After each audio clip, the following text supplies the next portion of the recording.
Uh-oh. Someone's in trouble.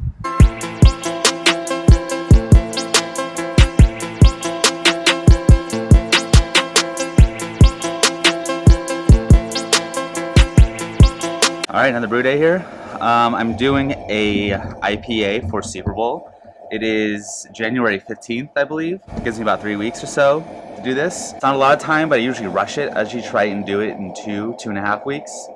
So at least I got a little more time than that. I should be done in 10. All right, here's the recipe. 2 gallons, 60-minute boil.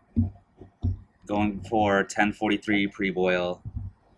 Going for 1062 post-boil. Bitterness is 86 IBUs. SRM is 5, and the ABV is gonna be about 6.6. I am doing it's just about 6.5 pounds of malt total. Simcoe at 60, Mosaic at 15, and then a bunch of Whirlpool and Steeping. And then I'm dry hopping 2 ounces for about 7 days. But I leave the hops in the keg anyway. The mash, 16 quarts of water, 2.19 quarts per pound of grain. What I love about this, I don't have to sparge.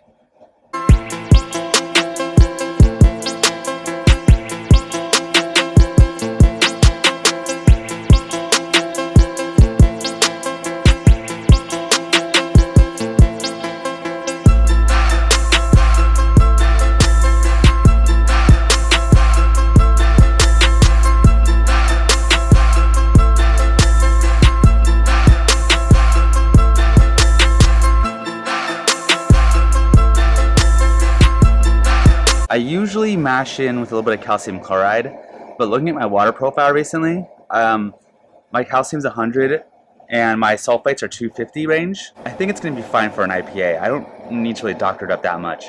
No distilled water. My alkalinity is about 126 ppm, so I have 6.5% acid malt. It brings me down to about 5.2. And I finally have a pH meter.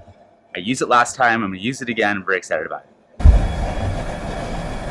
I had it on the edge here, and it was showing 150. I put it in the center here, and look at it now. I have to wait for this to cool down now. All right, I'm gonna add ice cubes to this puppy. Let's get this thing chilled down. That ice cube tray was empty.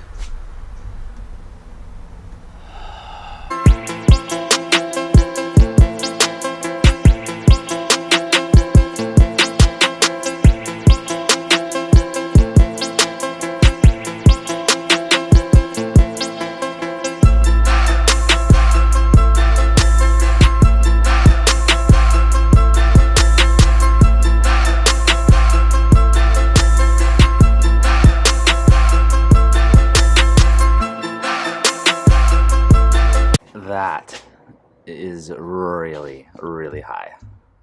You do all the steps you think are right, and they just aren't. I'm gonna test it against pH of 7, just to see if the meter's messed up or if it's me. Shows a 7, so it's the mash. Lactic acid. So that was 6 drops of lactic acid. Not bad at all.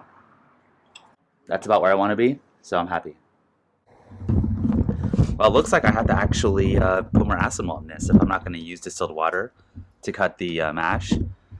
And I can always use a little bit of baking soda if I get a little too low to bring it back up.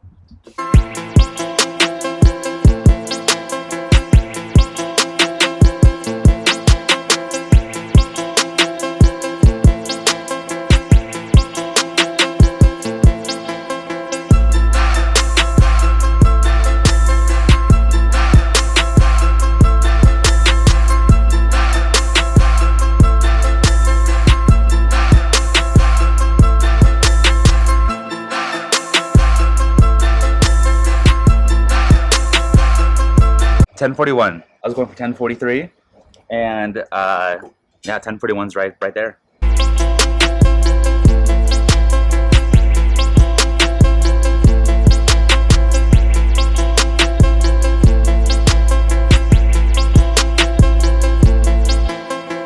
You guys ever forget to start a timer?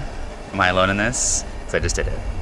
It was my 60-minute edition, so I'm gonna guess it's about 7 minutes in or so. Yeah, it'll be close enough. You can't tell at the end.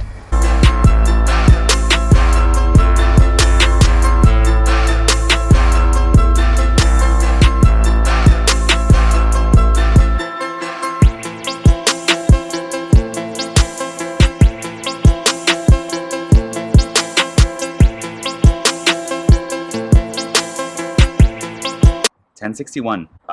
Yeah, that's good. Good finishing. Started at 1041, so finishing at 1061 is solid. Can't complain. Yeah, it's as good as it's gonna get.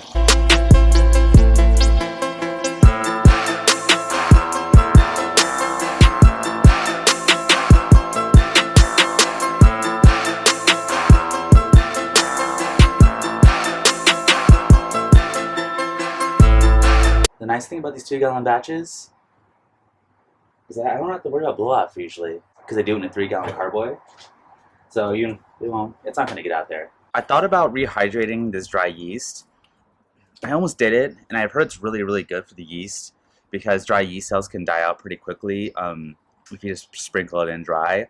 But I've been doing that forever. I've only rehydrated it like 3 or 4 times maybe in the last 5 years I've been brewing and never really found a difference. And I'm only doing 2 gallons. So I don't know that I really need to rehydrate this for a 2-gallon batch because, I mean, supposedly there's about 200 billion cells in this anyway. So if I lose a chunk of that cells during fermentation, I only have 2 gallons anyway. I think for a smaller batch it's not as vital. It would be an interesting experiment to see doing it where I rehydrated it and one where I didn't, just to see if I get cleaner flavors or if it ferments faster or, you know, I don't know, it clears up easier.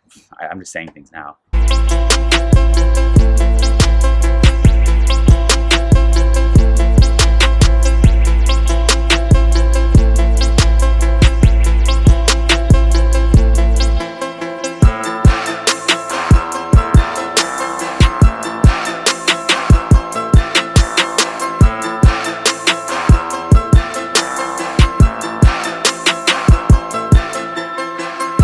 I bought this kind of cool double mint thing for my girlfriend when I was in Scotland a couple years ago, and then a brewing mishap happened. She's okay with it though. I should probably just retire it, but I can't. So I'll probably use it for brew days from here on out. If she notices, I'll give it back to her.